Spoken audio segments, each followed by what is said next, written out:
everybody. So today I have a special guest. So this is Kristina. Yeah, Hello. yeah, and you can introduce yourself. Yes, my name is Kristina. I have the channel CuriouslyKristina on YouTube, and I just make Catholic videos and pro-life content on my channel. Mhm. Thank you. And so Kristina is going to be sharing her reversion story. So and this is the part two to this video series. Part one will be on my conversion story, which you can watch on her channel. But today we are going to be listening to her on her reversion. Yes. Okay. And so, yeah, so first question is, how were you raised in regards to religious exposure? I was raised as a cradle Catholic. Both my parents are Catholic. My dad is a convert to the church, so he actually started out as Protestant. And then my mom, she was born and raised Catholic herself. My mom actually was my dad's RCIA confirmation sponsor, which is pretty fun. She wanted to make sure that she didn't get married until he was Catholic. So they were kind of really intertwined with each other's journeys. And so when I was younger, I was baptized as a baby in the church. And then as I got older, my dad actually he left the church. I remember him saying that he didn't like how it seems spiritually dead the people in the pews were in the Catholic Church. He said, the Bible says you'll know them by their fruits, and no one here seems to be on fire for their faith. I want to go somewhere that's going to be, like really fiery in their preaching and their teaching, and where everybody's really passionate about it. And so for a few years, I don't remember the exact number of years, but a little chunk of my childhood, my early childhood, I went to both Protestant services and Catholic services on Sundays, because my dad, he started going to a Baptist church. And my mom along the way, yeah, she wanted to make sure that we stayed in our Catholic roots, we as in my brothers and I. And so we would do both services. And so I remember I was just getting exposure to two different sides. I didn't really know there was a difference. I didn't really understand or see a difference. I just thought to myself, it's just church. So either way. But that was kind of my early religious exposure. And then as I got older, my dad, he eventually did come back to the Catholic Church once he started doing a lot of research. He started comparing what the Bible said to what the preachers were teaching in the Protestant churches. And he was like, the Bible clearly makes it evident that you can lose your salvation and that works do matter in a part of, as a part of faith. And he just was thinking it doesn't make sense that these preachers are saying otherwise. And so he started looking for other denominations or churches really that were teaching what he was finding in the Bible, which so happened to be the Catholic view. So he came back to the church, and that's when I was just going to Catholic masses every Sunday. After, yeah, that's pretty much how I grew up. My parents are to this day practicing Catholics, so I did have that background. Nice. And so, yeah, could you share a bit about your reversion story and I guess your experience with maybe like leaving and coming back? Yeah, so I want to say I've always believed in God. I've never had a moment where I was like, do you actually exist? I always just believed that Christianity was true. Jesus is God, and that he can hear our prayers, and that God answers our prayers. And so I want to say probably middle school was when I didn't necessarily leave the faith, but I stopped understanding the importance. I actually think that I really liked going to the youth nights that they had for us in middle school. I think it was like Wednesday evening, just what was it called? It was called Light or something, Ignite, something of that sort. Ignite nights where it would just be a Catholic speaker or local speaker would be talking to us about something related to the church. And then in high school, that's when I did confirmation. And I really liked going to confirmation as well. I don't remember it like very much at all, but my dad, he was actually a confirmation leader, and he said that I was always raising my hand and answering questions. So clearly I was involved, apparently. And I want to say it wasn't until the end of high school that I stopped being super involved because I didn't understand the whys, the answer to the whys. Like, why do we do this? Why do we believe this? Why does this matter? Why go to mass? What's the importance of mass?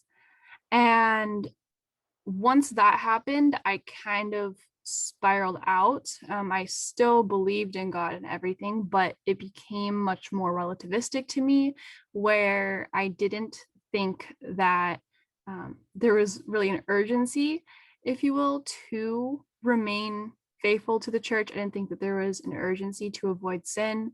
And I don't even know that I was really aware of what mortal sin was. I probably did at some point, but by then it was just over my head. And so once my senior year of high school, well, let me back up for a second. Beginning of high school, despite that I wasn't super active in the church in the way that I am now, I still was very mindful to my parents. I was not the party type. I didn't go out drinking. In fact, I remember talking to my friends about just how sad and lonely it is that people, think that the best way they can spend time with their friends is by drinking or getting high on the weekends. I was totally against not being sober. And my senior year of high school, I remember the first time, it was a hard, difficult summer that summer. And after that summer, I kind of lost my, I guess, conscience regarding these topics. They just didn't seem to matter to me anymore. And so I started drinking for the first time. I remember, I started getting drunk like quite frequently my senior year of high school. And, you let one thing slide, everything starts sliding. And so I think once I started drinking, that's when I really was just like, okay, I don't really care about my faith. And that pretty much leads me into after graduating high school. Once I graduated high school, I started smoking weed for the first time. This might be a shocker for some people who are just like, what? It's kind of weird to look back on because that just seems so not me now. But I started smoking, and it's just weird because I was always the person who was super big on sobriety and was like encouraging my friends, don't drink, don't party, we can do something fun, we can watch a movie. And then I became that person. And so during that time, I remember weed really kind of became my identity. I never thought of myself as a child of God, as a daughter of the Father. And so naturally, what do we do when we don't know that? We start looking for identity in material things. And so what I was doing, which was smoking weed, that was kind of like, oh, I am a stoner. This is stoner culture, right? We're part of that. And so that's kind of what I identified for myself. And in that, it's strange because I don't want to say my friends were necessarily bad influences because we kind of walked into it with each other. But at some point, I think I became the bad influence because all of my friends, they would, sorry, your eyes just got so big. Sorry, I didn't mean to. It's okay. Like, whoa. No. And so, I was becoming the bad influence. Everyone kind of knew me as a stoner, and so they would be like, hey, do you have any, I don't know, like blunts or joints on your weed on you or something? I'm like, yeah, I do. And yeah, this is so weird to say out loud now. Anyway, it's just my story. So, and I stopped going to mass at this point. I don't know that my parents knew that. I remember they would ask me, hey, you're going to mass today? And if they asked me that, then I would go to mass today so I could say yes. I wasn't going to lie about going to mass. That was still on my conscience. Like, I shouldn't lie about that. And so I would still go to mass when I knew that it was expected of me, or if my parents invited me. And by the way, in this time, they were completely unaware that I was getting high. They probably knew that I was drinking a little bit, but they definitely didn't know that I was smoking. I want to say, trying to think, my timeline always gets confused. And honestly, I think it's partially because it's kind of what weed does. It just distorts your memory and time, especially while you're smoking. But if I remember the timeline correctly, I want to say once it was beginning of 2018, that was when I was like knee deep into smoking, and I would wake up and get high sometimes. I would definitely go to class, ditch class, get high, come back to class, and pretty much almost every single night I would smoke to go to bed. So I want to say it was I want to back up a little bit though. At the end of 2017, I remember I was really I was going through it, and it was November. I remember being in my room, and I was dealing with some stuff. I was struggling with some stuff, and I remember just falling to my knees at my bedside randomly. I wasn't involved in prayer or anything, so it was completely random. And I remember just praying to God, asking him to take away just everything that was like feeling and going through, because I did not want it anymore. And side note, this could totally be a coincidence, but my priest told me there's no such thing as coincidences, just God incidences. So I remember while I was praying, there was my phone playing a song in the background, The Prayer by Kid Cudi. And in the part of the song, he was saying something that was very similar to the words that I was actually thinking in prayer. And it wasn't until that point that I recognized the song was playing.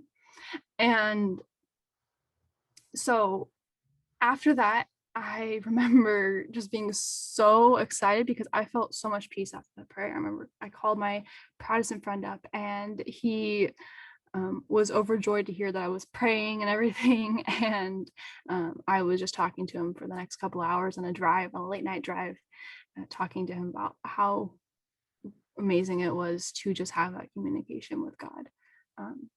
And unfortunately, after that, I didn't change in any way. I just felt that peace and then kind of just brushed it aside. And so, okay, that was end of 2017. I dipped my toes into 2018. So I'm going to continue on from there just to give people a understanding of where we are on the timeline. So in the middle of 2018, it was the middle of 2018. I remember I randomly started feeling called to go to Bible studies out of the blue. I didn't have any friends that were inviting me or anything. I just thought to myself, I kind of want to go to Bible study. And so I went to my local neighborhood parish and checked the website and saw that they have Bible studies for young adults every, I don't know, probably Thursday night or something. And I went to it, and I got there, and everyone there was 30-year-old males, and I was barely 19 at the time. So I thought to myself, yeah, this is not the place for me. And so my dad, he often invites the priest over for dinner, and does stuff with the parish priests. And so he happened to be over within the next couple of nights, and I asked him, I was like, hey, I'm trying to go to a young adult Bible study. I went to the one in our parish, but I'm the only woman, and everyone there is, like much older than me. So I'd rather go somewhere else if there's a possibility of that. And he told me about the Cal Berkeley Newman Center at UC Berkeley. And I checked it out, and I was introduced to Focus Missionaries. And they invited me into their Bible study every single Wednesday night. Sabrina was my missionary. And I did not tell anyone about the fact that I wasn't practicing or really aware of anything in the faith. I didn't tell them that I didn't really know much, or definitely didn't tell them that I was kind of party girl. And so I just remember going home, though, from one of the meetings and feeling so much peace again on the way home. Peace was really a frequent theme of my reversion, to be honest. I think it was really what I was led by. And after that, I still continued to smoke, though. I don't think I was drinking at this point. I think I kind of gave up drinking. I was like, getting drunk, that's lame. But at the same time, I was like, oh, but I'm gonna get high still. And so I'm still acting the same as I was, but I was getting more and more intrigued about the Catholic Church. And so during the summer, I guess it was once the school year started again, the next fall quarter, at the end of 2018, I would go back to the Bible studies. And I was really living a double life, because no joke, there was times where I literally would buy weed in Berkeley and then go to Bible study right after. Like, that's just how much cognitive dissonance I had with regards to where I was and where I was going. And so I want to say it was like September, October, probably October, that I was invited by my Focus missionary to go to Seek 2019. And I just accepted the call right away. I was like, yeah, I definitely want to go. And I was looking so forward to it all the way up to the date. And we get there, it was in Indianapolis. And I remember just seeing there was 15,000 Catholic college students there who were all there to learn more about Jesus. What? That was such a shock for me. And I just thought it was really cool how so many people have such conviction over the faith and want to follow Christ. They're taking their time out of their winter break to be here. And at the same time, I also felt this loneliness, because I recognized that everyone there knew Jesus, but I only knew his name.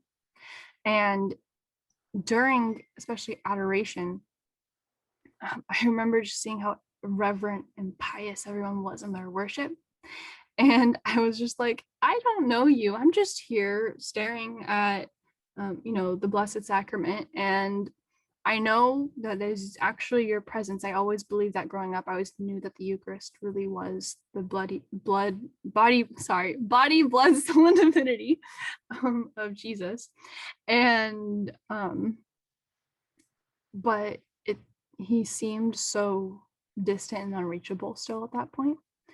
And so I was very conflicted. I definitely cried at Seek 2019. And I get back home the next year. Now it is 2019. And I was really interested in the faith at this point. I was still smoking, I want to say. But I was starting to put more interest into it. I was looking more into it. And so I think it was probably in March of 2019, that I started reading the Bible. I remember I started with the Gospels, the Gospel of Matthew. And in that process, I remember just reading and being so amazed at the words of Jesus. I was like, whoa, when people say that Jesus is good, I understand why they say that now. I can see what he's saying. I can see the conviction in him, and just how loving he is towards everyone who crosses his path. Mm-hmm.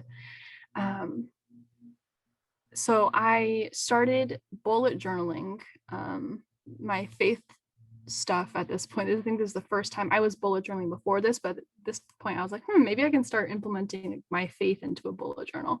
So I started making spreads for my faith in there, which is really cool to look back on now. I can see in my journal my process. And one of the spreads was my favorite chapters in the Bible, and I would open up to random Old Testament chapters and read them, and I would put them in there. And I texted my Protestant friend. I was like, hey, look at these verses, they're so good. And I was sending him like wisdom, Sirach, I don't know, Second Maccabees, Ben Sira is what one. And he was like, I don't know any of these books. What are you talking about? Because they're not in the Protestant Bible, since they don't have they're lacking 7 books. And so I remember being shocked at the fact that he didn't have those. I had no idea beforehand. We have more books in our Bible. And so that really set me on a spiral of, okay, this is strange because we both believe in the same God, but we disagree on what is his, inspired word. So I really became thirsty to know what Bible is right, and is there a version that's not either of these that is actually right. And so I started looking at church history for the first time, and it brought me down to the 300s AD, and that's when I realized that the canon for the Bible started being compiled, and it was by Catholic bishops. And I thought to myself, okay, if the Bible was compiled and later, in the Counter-Reformation was made dogmatically defined by Catholics, then clearly God gave the Catholic Church some sort of authority. It only made sense to me.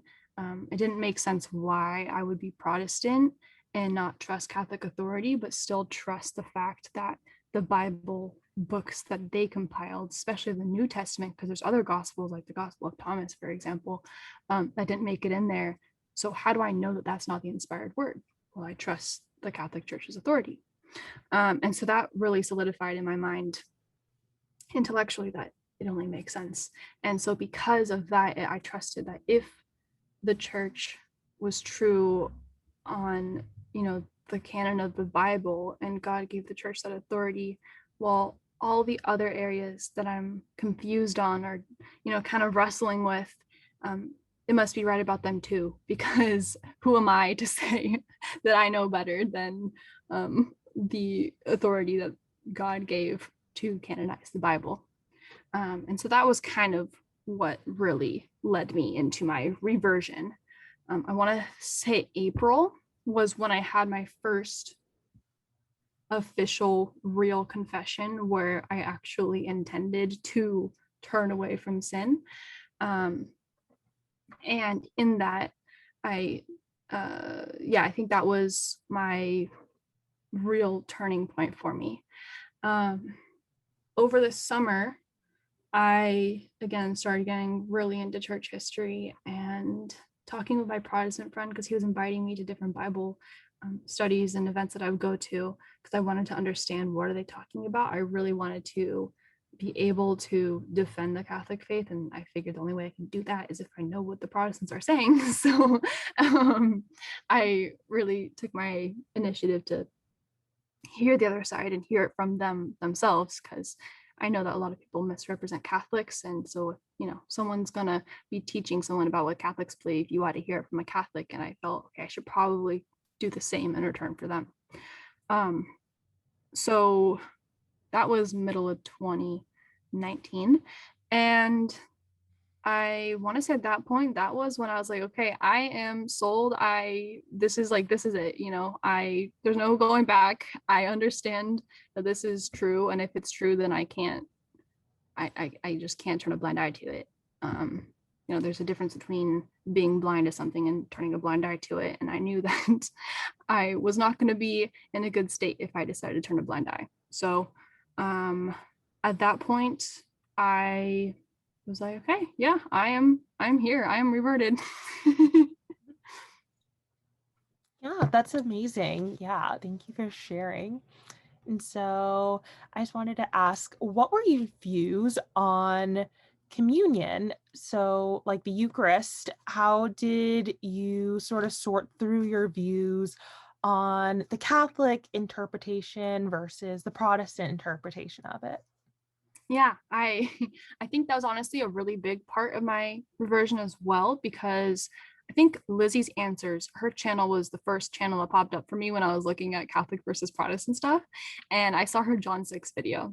And when she was reading, this is before I even opened up the Bible. And so I was on her video and she was reading through John 6 and explaining, the Greek and all that, which was way over my head at that point. Still to this day it is. But um I was astounded by the fact, whoa, like Jesus said, this is my body.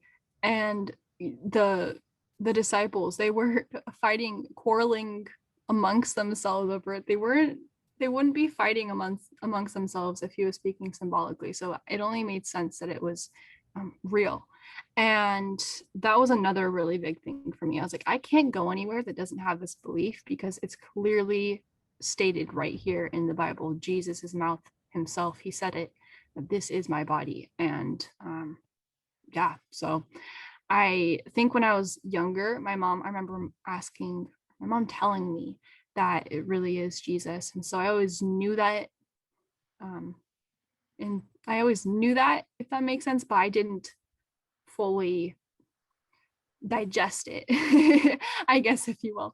And it wasn't until I think I heard Lizzie's Answers video that all of a sudden it was like, whoa, this is real. I can't keep receiving if I haven't gone to confession in X amount of months or years. So yeah. That's amazing. Yeah. And that's amazing how Lizzie's videos helped you. Yeah, she's amazing. I'm actually friends with her in real life. No So, way. yeah, actually, yeah. I That's so met cool.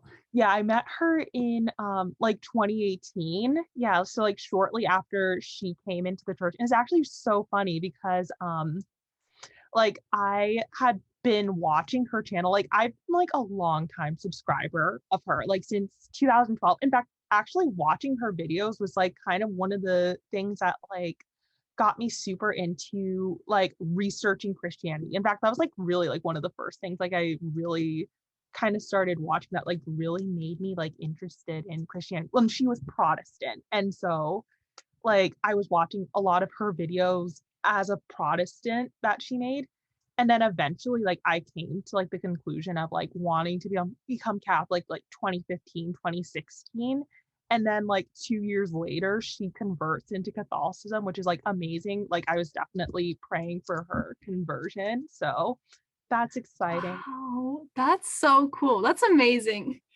I feel like everybody in the Catholic community started their reversion or conversion somehow attached or known to Lizzie's Answers.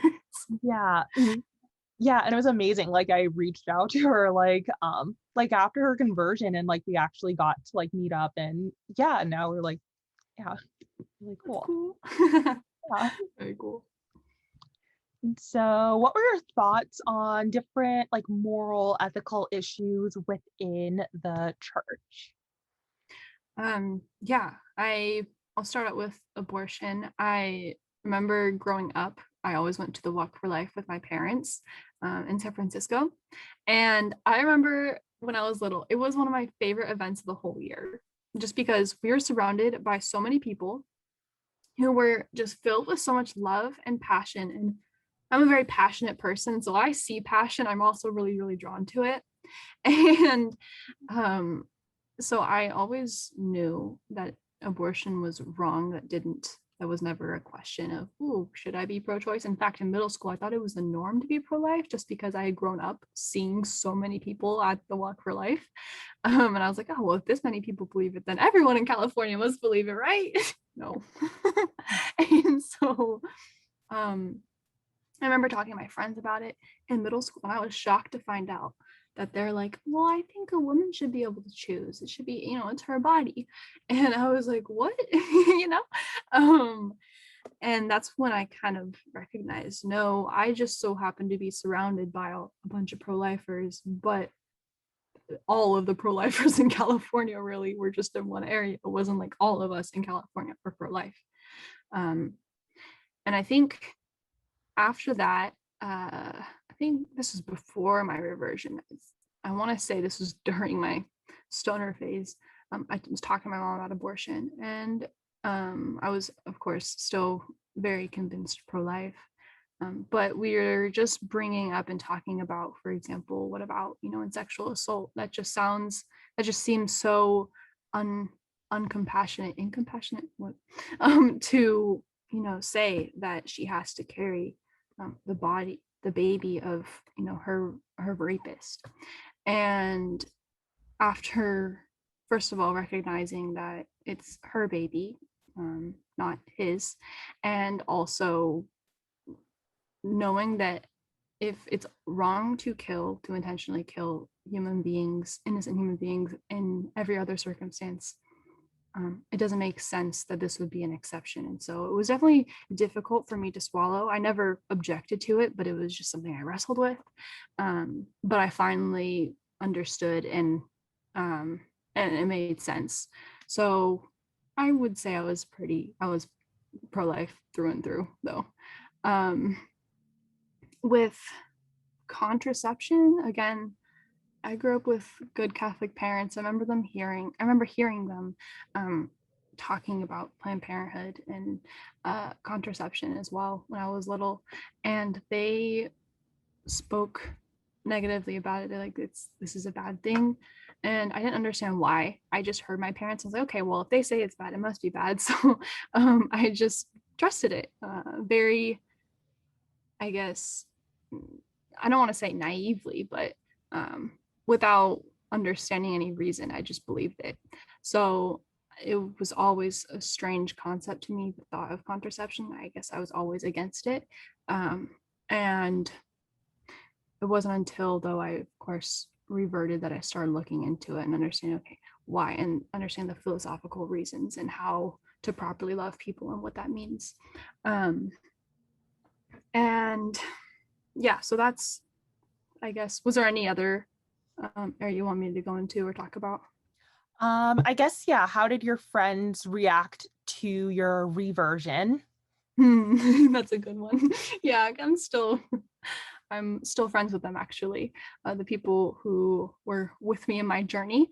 I met a lot of them in like kindergarten, and we've been friends. I've had long-term friendships pretty much my entire life, which is really a blessing. And so, like I said, we walked into the little party phase together, and I honestly, some of them walked out of it with me, but they didn't walk into the church with me. So they left it once I left, but it's not like we went into the same direction. They just understood. They're like, hey, I don't feel happy doing this. I could be doing better things with my time. Whereas for me, it wasn't really about, I don't feel happy doing this. It was, I can't be doing this. So they were supportive of me in my faith, and to this day they definitely see that we do believe different things, we do live our lives differently, but ultimately we actually share a lot of values, regardless. So it's been pretty smooth. I've been really blessed with having such great friends regardless, and I honestly, I just view them as future practicing Catholics. So yeah. That's really cool. And then last question, what did your family think when you were away from the faith? I I don't know that they really knew, because I was going with them to mass. I never protested it. I was living under my parents' house. You know, I wouldn't. I mean, clearly, if I was partying behind their back, I can't say that I was obeying them. But at least, like in front of, them, like I always, did what they said. And so I think it wasn't really that they thought that I left. I think they were just shocked of how rapidly all of a sudden how important it became to me. So yeah, probably over the summer or after my first confession, they saw, okay, wow, she is buying all these Catholic books online. She is clearly doing something. And of course, they were thrilled about that. But I didn't like hearing, oh, we're proud of you. I hate that word so much. So I really tried to keep it secret and not show them that I was practicing. But now they know, and now we go to mass together and talk about a lot of things together, which is really fun and cool. Yeah, that's amazing. Yeah. Thank you for sharing. Is there anything else that you didn't mention that you would like to share? Um, Honestly, this isn't really regarding my story, but I do want to say that if anyone so happens to stumble upon this video and finds themselves in the shoes that I was in, maybe you are, maybe not even raised Catholic, but maybe, you've been part of the stoner culture or just party culture in general. I just want to say that there is a place for you, and that Jesus is literally waiting for you to come home. He is not going to, say that you aren't, you can't come to me, you're not worthy of coming to me. No, he's inviting you. And I just want to make that known to you, that you can come home, and that you're not the only one who's ever been there. So if you feel like you're kind of this outsider who's like, oh, I can't go there, like everyone else, they've just lived these perfect lives. No, the church is full of sinners. So you absolutely do belong. That was so beautiful. Thank you so much for sharing. Yes, and so I will link down Kristina's information down below. If you enjoyed this, hit the like button and subscribe to my channel and to Kristina's channel. I hope you guys have a wonderful day, and bye. Bye.